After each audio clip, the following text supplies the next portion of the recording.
This is a podcast where real doctors discuss fake medical situations.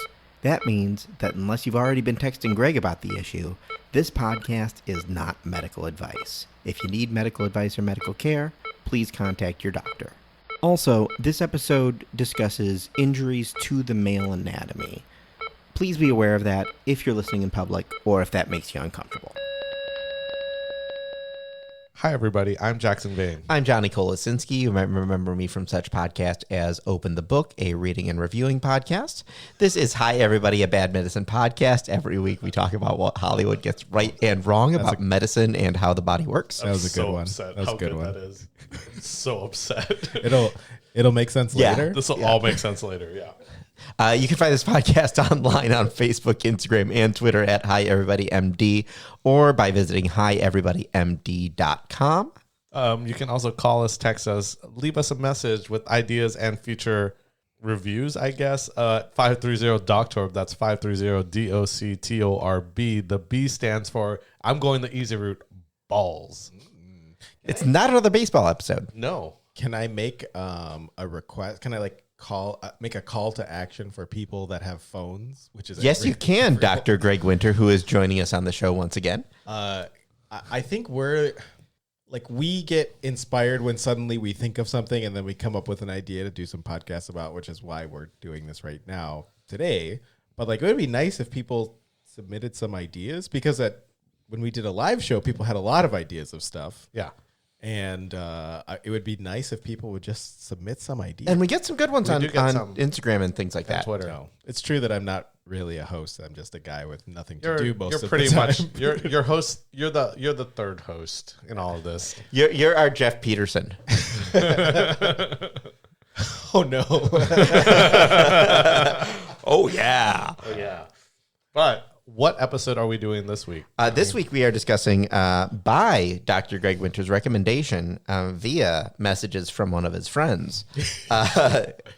We're discussing The Venture Brothers Season 1, Episode 10, Are You There, God? It's Me, Dean. And I would say go by the title, because depending on if you look on HBO versus which is where it's streaming right now, versus if you downloaded the episodes, I think initially that was Season 1, Episode 9, but because they didn't count the pilot in their counting, but now they do count the pilot. So just, Are You There, God? It's Me, Dean. That's the episode. It's in the first season. Venture Brothers is an incredible show. If you haven't watched it, you should watch all of it right now. Yeah. We've got time. We can wait. Yeah. Just pause us. We'll be here. We're not going anywhere. You'll find us. Gonna mess with your listener metrics. That's all right. We'll wait. Welcome back. So this came about from a real life situation, and so I'm going to be very careful about how I talk about the story, because I want to respect the person that inspired us to watch this episode. Oh, what was the name? His name was L. Simpson. No, that's too close. We'll go with Lisa S. There we go. It's a he. We're talking about testicular torsion. So I'm okay with that. You probably caught that in the precursor to the episode where I said, hey, guys might be uncomfortable. Guys are always uncomfortable. Yeah. Fair. That's why we spread our legs so wide on the bus. Fair. It's to prevent testicular torsion. So I don't know if Jackson gets this, and I know Jackson gets this because I have done this to Jackson. But it's what? No. no. But What? Hold on. This will make sense in a second. No. But I promise. I'm not a great storyteller, but I promise I will make you understand. So I got a call from one of my friends who's like, "Hey, what's up?" And I was like, "Nothing. What's going on?" He's like, "Look, I got to tell you this. One of my balls is riding up higher than the other one, and it's hurt a lot. It's hurt for a few days." And so I sort of was like, oh crap, this sounds like testicular torsion. But also, when people call me for things like that, it's often because they are people who are working in the... I have friends that do all types of stuff. So these are people that are...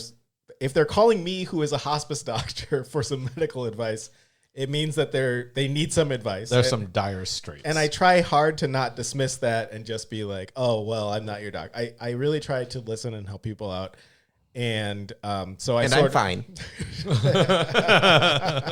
Yeah, Johnny's fine.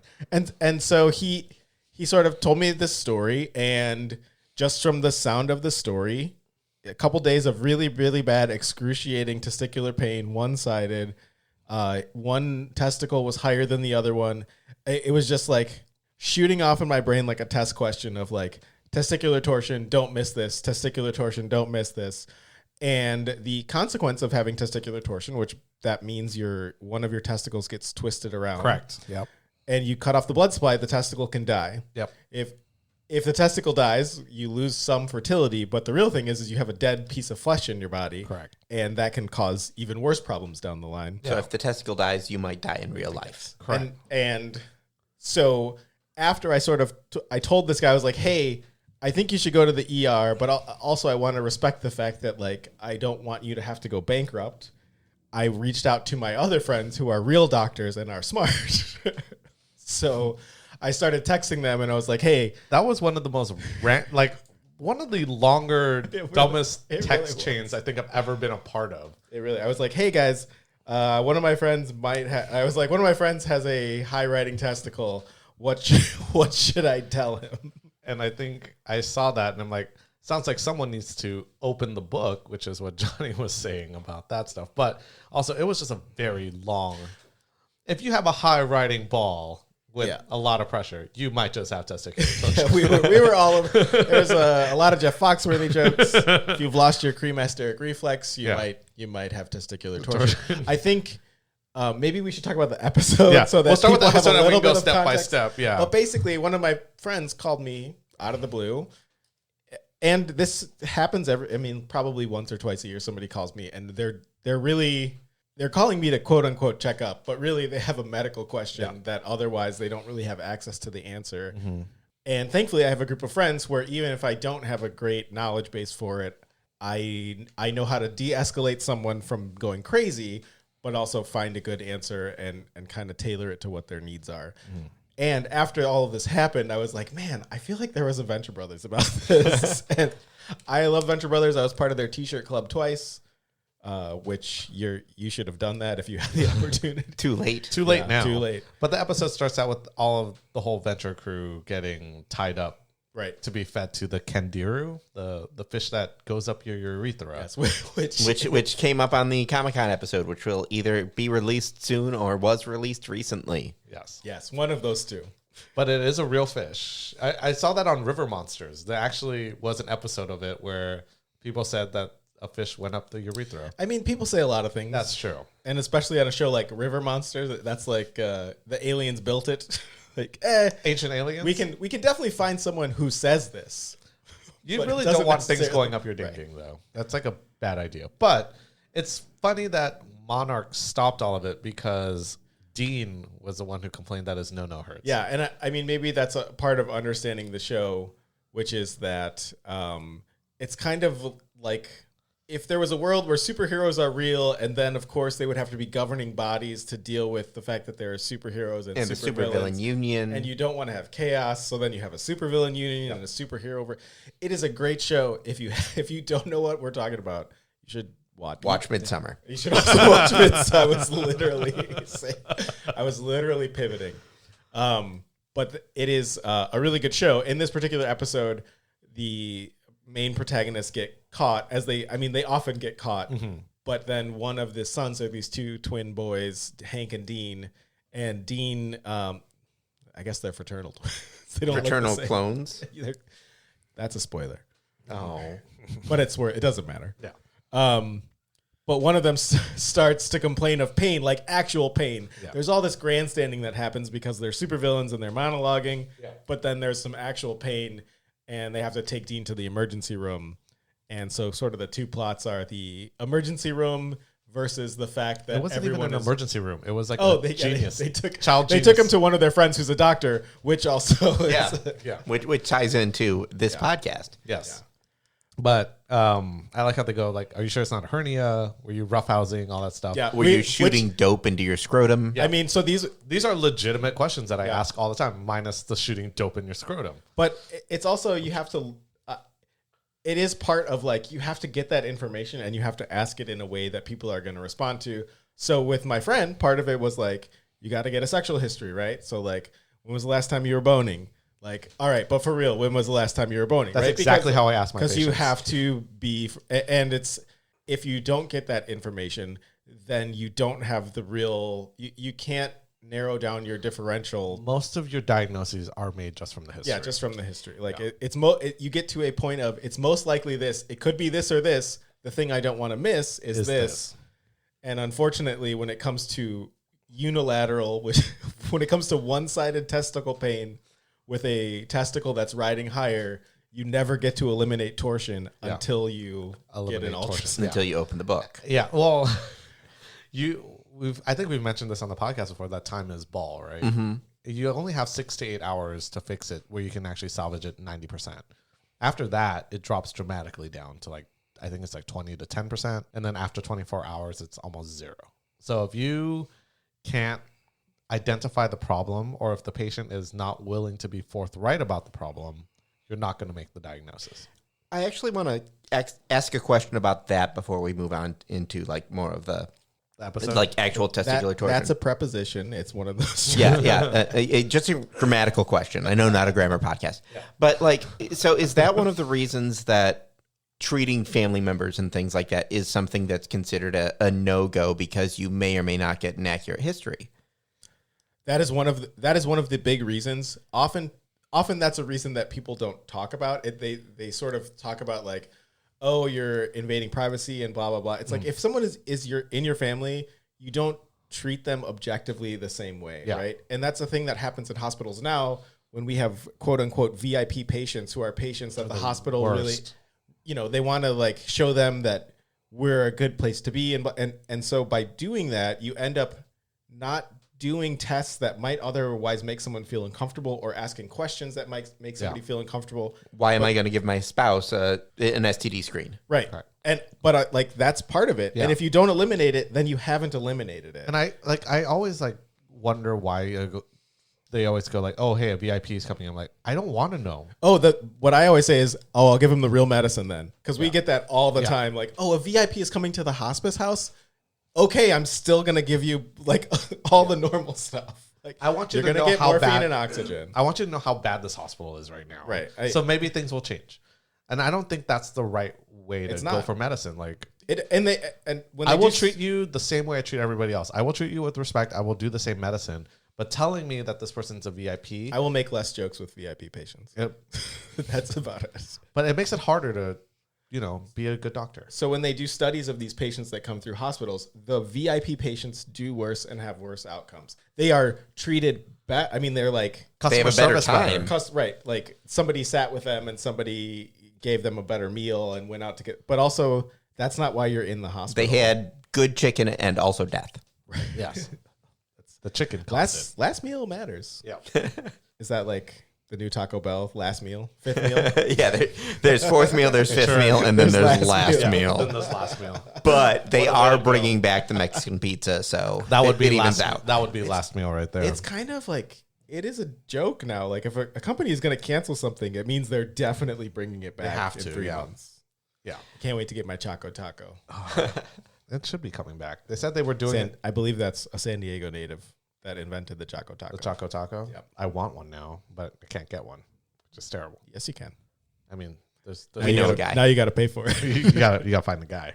But I will say, kind of on subject here, spend a lot of time dawdling. On subject. Whoa, buddy. What kind of podcast is this? This is not an on-subject podcast. Which is actually a good segue because they spend a lot of time talking nonsense and dawdling about making the diagnosis of testicular torsion for Dean.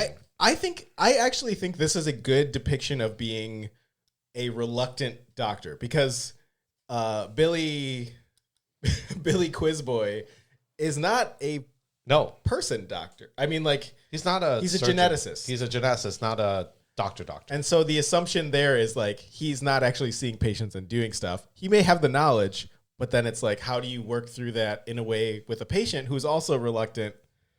I mean, and he recognizes that. You're gonna ask this later, but this is a pretty accurate medical depiction. Eventually saying, "Oh, this is more of a job for the urologist." Correct. That's Is that in all of our notes? No, I didn't. No, I didn't write that either. I wanted to when I first started doing training. I wanted to be a urologist. So now when they're mentioned, it's a little. You want It cuts me. It's a little triggering. you want to be part of the stream team? Yeah. They have all the cool technology. They have the dueling ultrasounds. They got lasers. They can rebuild you. They don't do a lot of rebuilding, actually. They put a lot of tubing in. They're plumbers. They are. You know what? That is perfect. They are plumbers, and also that's only like this much of your body. No one can see what I'm pointing at, but Yeah, it's but a they small know. portion. They know. It's a small portion of your body. Well, Wink. See, you can't wink on the podcast, so I have to say it for you. it's an adequate portion of your body. wink. But like they deal with a lot of tube stuff, but they Huge also portion of your body. they are really Gargantuan part of your body. they are like the surgical tech people. Like they're the early adopters. When they like do stuff where they do the additive sound waves to break up kidney stones, like it's just cool. You can't deny that that's cool. Yeah. But you have to have good grades to do that. So I'm a hospice doctor. I work in an ER. It's fine. I do podcasts. But going back to the episode. Never. I think you mentioned like the blue dot sign too. Yeah.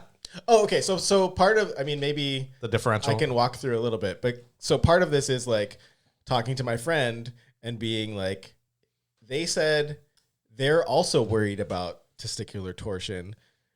Here are some things you can do. And so one of the first things that Jackson said was open the book, and he sent in a picture of a guy opening a book, and I was It's in like, the show notes.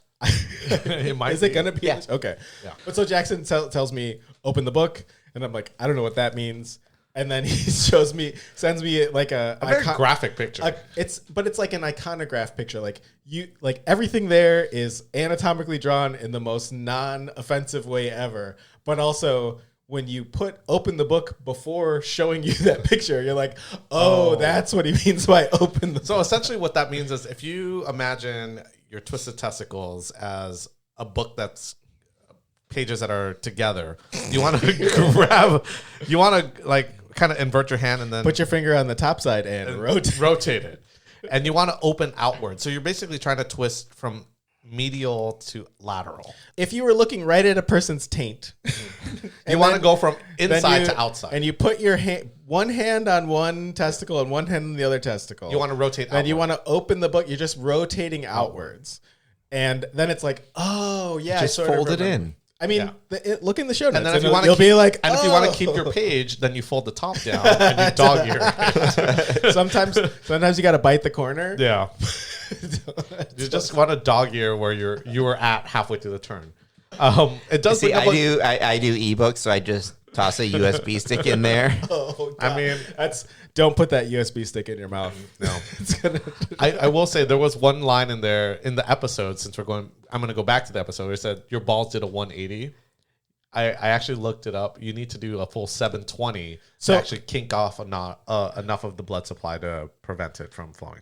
And so I actually think it's worth looking at an anatomical picture to have a little bit better understanding. And I'm hoping Johnny will put it in some stuff in the show notes. But even if you just Google image stuff, it will be helpful to have an idea. Carefully. Yeah. If you Google image stuff carefully. Google image surf stuff with safe search on for testicular torsion And open the book. I'm just saying, if you look up testicular torsion with safe search off, you're going to see things that you don't want to see. It's still going to be medical, but you don't want to see all of it. And I think I told Greg, like, the way you know when you open the book and it worked is if you imagine a tether ball, like, really twirled up and, like, the tether itself is all coiled. Once you turn it past the kink, it starts furling down. This does feel like a particular kind of kink, doesn't it? But that's what it feels like. It feels like it just kind of unfurls and and loosens up. So once you get past, like, a certain twist point, it just kind of spins down. And that's actually how I knew I fixed Yeah, someone. you can. That's part of it. Is you can sort of feel like It's a runaway ball. testicle release. It's like a runaway ball. The other thing that as I was reading to try to tell, so this person that told me is a little bit of a hypochondriac. They've called me a few times before. Also, they've called me appropriately for things, so I'm not mad at them. In fact, it was entertaining and I enjoyed it. It's just like you have to be careful what you say to people because you can also make things worse. Correct. By making them panic, or like, I mean, what if he's like, well, I'm running to the ER right now. And Because I have 6 hours. Right. Because Yeah. time is ball. Also, he was well beyond the 8. And so, like, because he was so far out of the window, it changed part of the things that I told him. Yeah. But one of the things I was reading was like, so your testicles are normally they're like an oval. They're elongated top to bottom, and so when you have torsion, they will often be twisted a little bit, so they are not vertical lined up anymore. So they'll be more kind of twisted on their side. So like if you've ever held it looks like a winky emoji. a plum pit or a peach pit, right? There's two pointed ends, and then it's oval between them. And then imagine laying that horizontally.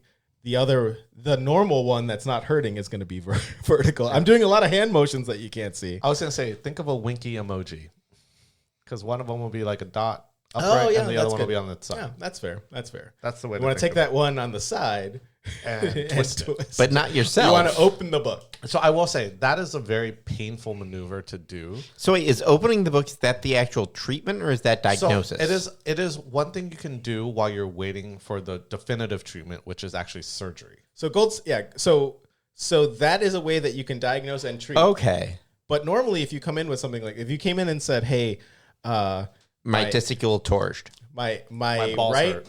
My right ball has been hurting all day. I don't know. I didn't get kicked in it. I am not sexually active. But you sort of eliminate all those other things that could potentially happen in the background.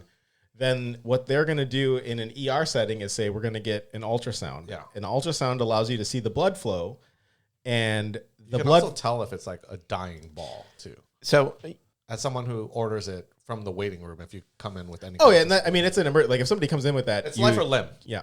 Yeah. And so the ultrasound allows you to see if there's blood flow. If there isn't blood flow, you can't see the blood flow to the area, then then it becomes a surgical emergency. Yeah. And is that what the actual issue is that there's not blood flow to it? Correct. Yes. Okay. Because so It's a ball attack. Well, that's it. So your testicles drop. So when we are conceived and we start to develop, which whatever, At the point of ball. at the point when we are determining our sex, all of us start out as female, right? Yes, all of us start out as female, and then there's like a little hormonal thing that can sometimes turn on that makes us male. So basically, we're all kind of a blank slate unless we get certain signals, and so most of our body development is paralleled. So women still have testicles, but we call them ovaries, and they remain in their abdomen. I'm really being very general here. You can send all the email to Jackson about Hi, everybody, podcast@gmail.com. But basically, the parts between male and female are very similar. The expression of what those things look like. So it's the SRY gene. Right.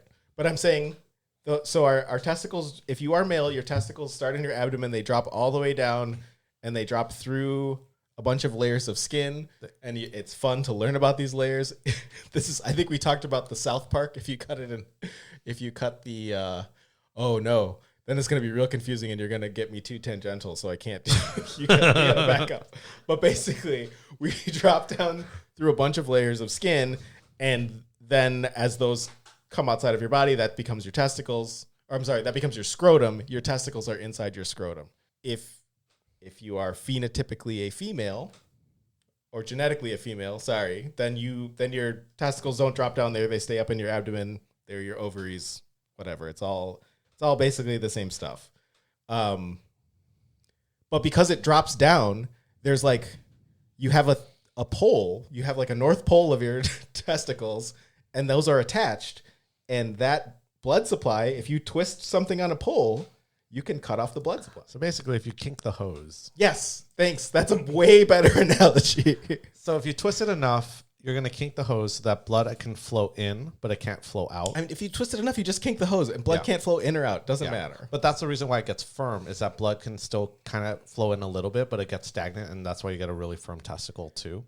But it's also kind of like you're forming a clot of old blood inside. This is why it's tender. When anything in your body doesn't get oxygen, aka blood supply, it hurts. Yeah. So usually if I am going to open the book on somebody, and I've only done it twice in my career, I actually have to give them pain medication to do it, but they still need to go to the OR, because what happens is they'll retorse. Yeah. Well, not so much that, but they want to see the color of it. Okay. So if it looks really dusky after they notice that it's been detorsed, there's always a concern that might be dead, and they give it like 5 or 10 minutes to see if blood does reperfuse, and if it doesn't, then they go snip. But if it does reperfuse, then they do something called an orchiopexy, which basically tacks it down so it can't spin anymore. So basically, you want to anchor the balls, which is what they do in this one. Yes. So I think they said either let the beach ball swell or do an orchiopexy. Right. That is what they say. Yes. I think they said orchiopexy. Yeah, orchiopexy, which is me trying to pronounce medical terms. Yes, but it's orchiopexy. Also, Billy Quizboy has a speech impediment. We shouldn't make fun of him. That's true. Fair enough. The one thing they did say was they didn't know which way it was spun, and it's really just one way it can spin.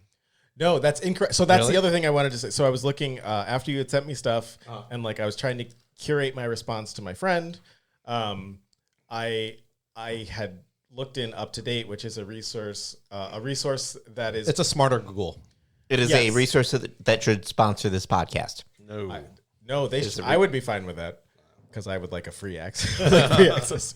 But it's good for especially primary care practitioners who you don't need to be on the cutting edge of everything, but you need to have good resources for things that are clinically practiced and peer reviewed. And so though the things in Up to Date are that. Is it always the most perfect medical advice? No, but part of that is also learning how to disseminate the best advice to patients who aren't always going to follow the best advice. Yeah. So within that, they were saying most of the time the testicles turn one way. That's why you do the open the book. Normally they rotate inward, right? So by opening the book, you're releasing that pressure. But they also said that you may have to go 360 degrees or more in order to release that pressure. So you first do that, and if that doesn't work, then you go back the other way. But also that means you have to go back the other way 4 times. And that's I was like, oh no. 1 plus 2 plus 2 plus 1. That would be 1 plus 1 1 plus 2 plus 1. And that's why the definitive treatment is still an orchiopexy. Right. It's like you do what you can. Like if you have no other option at the bedside, you do what you can to save life and limb. Yeah. Right. And usually they have to tack down the other one too when they're in there. Yeah. But then the main thing is like you can check for this with Doppler, which is that is the ultrasound that allows you to see Color and blood flow. Developed for weather. Yes. Yeah, I was going to say blue shift and red shift, but that's not what I mean. No, No, it's the same thing. Exact same thing. Redshift. It's going away or going towards or away. Either way, that would be redshift, blue shift, redshift. Not blue shift, redshift, blue shift. But they do fix them. We were talking about like other things it could be, and I think ultimately this is where your friend went. But like appendix torsion, which is when we were talking about the blue dot, which is where I learned that you have an appendix on your testicle that can also twist. The treatment is you let that portion of the appendix just atrophy and then wither away. And it's not like your appendix, like your appendix, like in your midsection. It's correct. That's not a surgical emergency. Your testicle has its own appendix. Correct. Each testicle. It's like a redundant piece of skin that can sometimes just twist, and because it twists, it same thing. The blood supply gets cut off, and it can cause excruciating pain. But really, the treatment is like ibuprofen, ice, and then wearing underwear that are supportive. But explaining to a kid to put that on is a little tough. Orchitis is another one, which can happen with mumps. And I think we had. I mean, so that's one of those things where that was not on my differential. I know this particular person who grew up in the U.S. and is fully vaccinated, and you don't get mumps if you're fully vaccinated. Correct. But that can definitely cause your balls to get big. Yes. And then epididymitis, which I think was the ultimate. I don't know what the end result is, and but sort of in the process of this workup, right? If somebody determines that maybe this doesn't look quite as much like one of these surgical emergencies, then you treat for something where the treatment isn't gonna hurt you, right? So epididymitis is an it's an inflammation of the epididymis, which can cause from a ton of stuff. The epididymis is this collection of, glands is not the right. It's like if you have testicles and you felt, I don't mean scrotum. I mean if you have testicles and you felt on the top of them and you feel that kind of rough area, that's like your epididymis. It's like the Input, output. Yeah, it's like where your sperm is kind of coming together, right? I don't. Oh wow, It's the docking station. Oh wow, It's the docking station. I mean, where your sperm is coming together is a pretty good. I'm happy with the thing that I said by accident. Where your sperm's coming together. Yeah. Just like plugs the head to the tail. Like, Yeah, I mean, but that is what's happening. Yeah. It's the final assembly line. It's a quality check. But it's also a good innuendo. I mean, yes. That's why I'm happy about it. But that's a very common reason why people can have testicular pain too. It can be inflamed for various reasons. And if it gets inflamed a lot, sometimes it can lift up the testicle a little bit too. So right. And so you get into this like, oh, it could be a thing that's rather benign, or it could be a thing that's a surgical emergency. Surgical within the next 8 hours. Yeah. correct. And that's a hard balance to strike. And Over a text message. yes. And also I'm a hospice doctor. Yeah. He doesn't have to do this as much in general. But going back to the episode, they did save his ball. They did save his ball. So yeah, I think they tacked it down and was pretty proud of his work in general. I think they do not go home with that much under. He bandage. did. He went back. He went home with like a hard cast underwear on. Usually, you get sent home the same day with like maybe some steri strips over the incision sites, and that's about it. Yeah. And then, actually, they are told to wear supportive underwear afterward because the last thing you want to do is. Yeah, that's. I mean, what you're trying to do is keep it from twisting. So if you can't let them boys hang like forever. Like, are you no longer a boxer boy? No, It's probably for the acute phase more than anything until you follow up with urology is usually what I tell patients. I don't know, it looks like a pretty ugly phase to me. I know that was not good. But yeah, you shouldn't be wearing boxers after surgery down in the scrotum for sure. You need to support them. I love this show so much, and it also saved me from doing a little bit of work once in med school.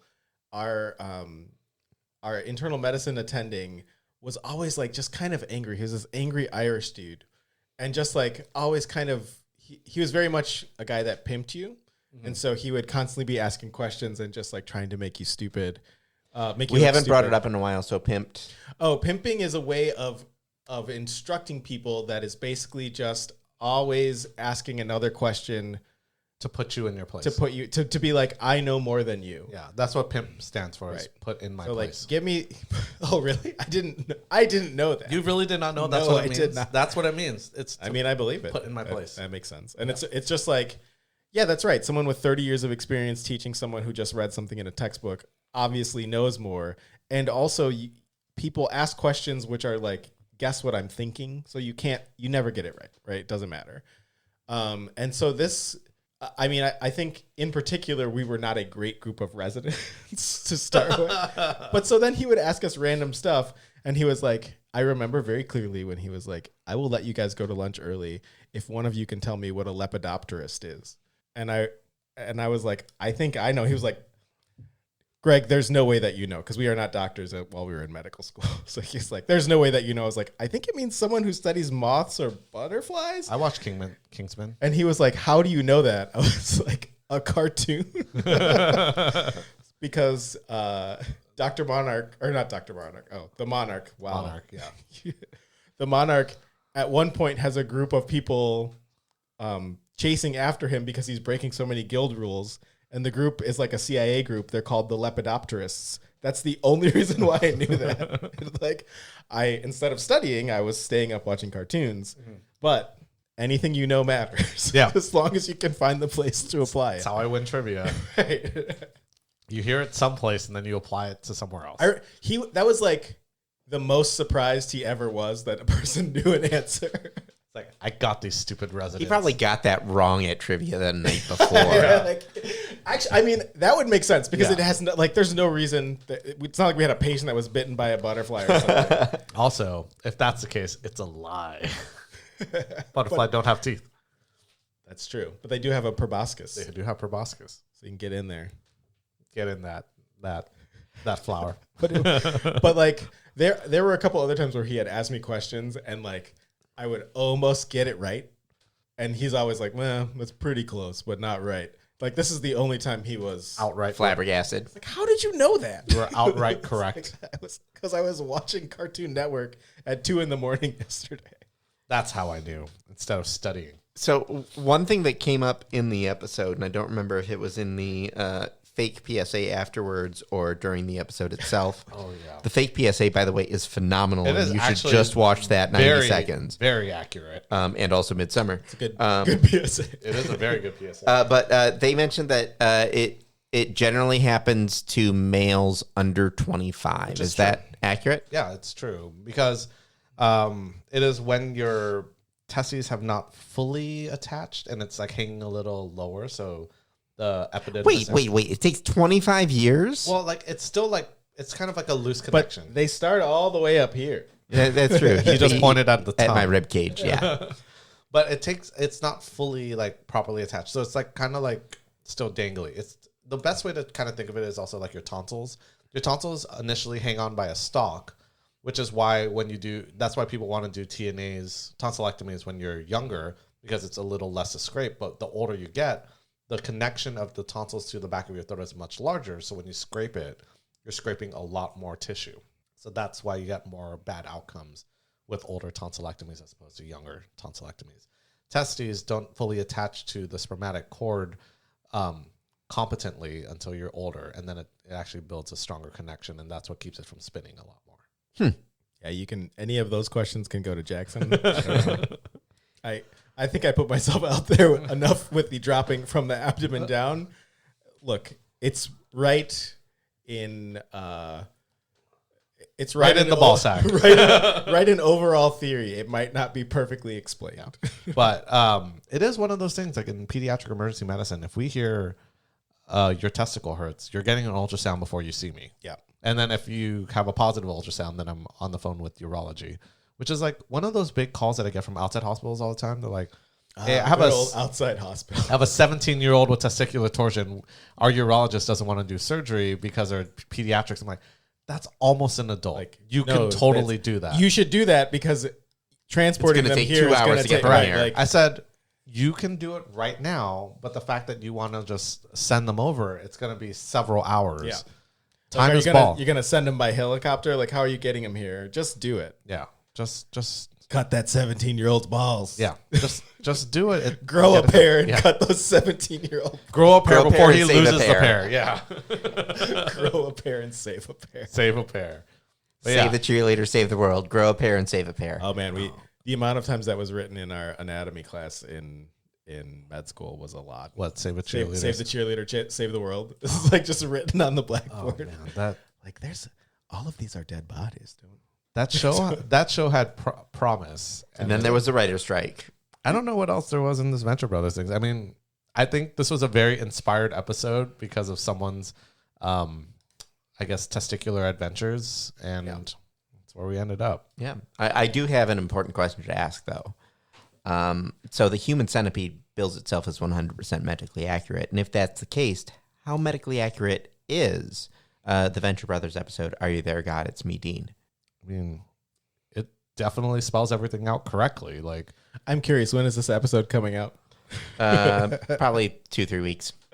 Okay, because I've checked my math since then, and I'm right because of the fact that the human centipede isn't 100% medically accurate. That I think it's less than that. That in order to get there, you have to go up to 100%, and I think it's much more accurate. So you have to double it from there. 1 + 1 + 2 + 1? 1 + 1 + 2 + 1, not 1 + 2 + 1 + 1. Anyone who doesn't know, these are Clue references, and maybe we should do Clue. I don't know that there's medical. Someone died. Let me think about it. Yeah, but I'm sure I can come up with if something. You can find it. Oh my goodness! I will say it's like anything under 100%. You know, it's less medically accurate than the human centipede. But this is more medically accurate. So it'll be multiples of 100. Right, which is why before I was like Midsummer was 400% medically accurate. 4 times as medically accurate as the human centipede. You should watch Midsummer. If you haven't seen Clue, you should watch Midsummer. I mean, I would say like a lot of the medical discussions, these are real things, and especially with the PSA at the end, these are Oh no, this one is way more. Like, way more. Like this might be the most medically accurate episode that we've done. compared to all the medical shows. Even I would say, But it's because it's like a very small window, it is, and which is the same kind of cut you. But it gets it right, and then they also throw in like a meaningful PSA. Yeah. 500. I don't want to step on your numbers. I would say 500. I would say 273%. Based on nothing. So 2.73 times as medically accurate as the human centipede. No, because I don't feel the human centipede is 100%. Exactly. So it's much more medically accurate. But it's not 2.73 times because humans. See, that's what I was trying to explain with my math beforehand that you're trying to trick me up on right now, that I went back and studied after the last time that you guys tried to trick me up on it. I am correct. It's more than 2.73 times because the human centipede didn't reach 100 in the first place. Even like they're saying it's 100, but I'm saying it's not. Oh no, but it's our baseline. Yeah. So it's double. It's double the accuracy of. What's the question? How'd Venture Brothers do? No. Because if you're saying how medically accurate in comparison to this, what I mean, that's what I'm saying. What's the like? Ask me the question, because then I don't. The human centipede is if human centipede is 100%, how medically accurate is Venture Brothers? 500%. You jerk! How dare you? How dare you? But yeah. I mean, it is very accurate, and they actually give very solid medical advice. Yeah. It's a good show. I like that they read it too, and you can see all the characters' eyes just going across the You clear can see teleprompter. it's definitely a PSA that they're doing. Yeah, I love their PSA. But I agree with it. It's a good episode. Definitely watch it. This As would Greg be says, our finish now it. number one, by the way. Yeah, because it actually was portrayed correctly, and they tried to clear it up and say real things. Yep. This beats out Bob's Burgers and Midsummer. I mean, Bob's Burgers was a good one. I wasn't invited for Bob's Burgers. It's okay. I don't have to be here all the time. That's all right. But Midsummer is like, there's some stuff in there. You get a lot. You get a lot of conceits in there, and I'm fine with it because they tried to make it realistic for what they were doing, which was unrealistic often. Correct. But the gore was pretty darn good. It's great. Yeah. So I'm gonna watch it when I go home. I'm not gonna watch it when I go home. You're going to watch Venture Brothers. I'm gonna watch more. You're going to watch more If- Brothers. Like, I will say, if you watch season 1, the last 2 episodes, so I think that would be episode 12 and 13, will give you a good flavor for what the show is about. And then if you do that and roll into season 2, episode 1, I promise that you are going to sit down and watch the rest of season 2. Yeah. Because the way that starts, the old chef's kiss, The Italian chef kiss. So highly recommend Venture Brothers. the French kiss. Highly recommend Midsummer. Yes. Anything else we want to add before we wrap things up, folks? If your balls hurt and you're under 25 and it's only one side, please seek medical attention quickly. Or text Greg. Or text Greg. Do I have anything to plug? No, I'm going to be working. I work. I don't do anything fun. Oh, I should have done that the last episode. What? I should have asked the Padres for a job again last episode. You know what? You did. Yeah, but now that it's a couple weeks later, I'm still willing. I'll be a minder for Tatis Jr. Yeah. Keep him out of trouble. You have 80 games to ask. Yeah, Yeah. and I'll You do got it. time. So that Technically, means it's 79. feels like we'll have No, what, by this point, it's like 78. 2 podcasts in that time. Yeah. Probably. Oh, so see how many we like go. 70 games. Yeah. Okay. All right, folks. Thanks, everyone, for listening. As always, you can find us on hieverybodymd.com or at hieverybodymd on the socials and wherever you find your podcasts. And please, if you like the episode, tell folks about it. That's the best thing you can do to help us grow as a podcast. Yep. Thanks, everybody. Thanks, folks.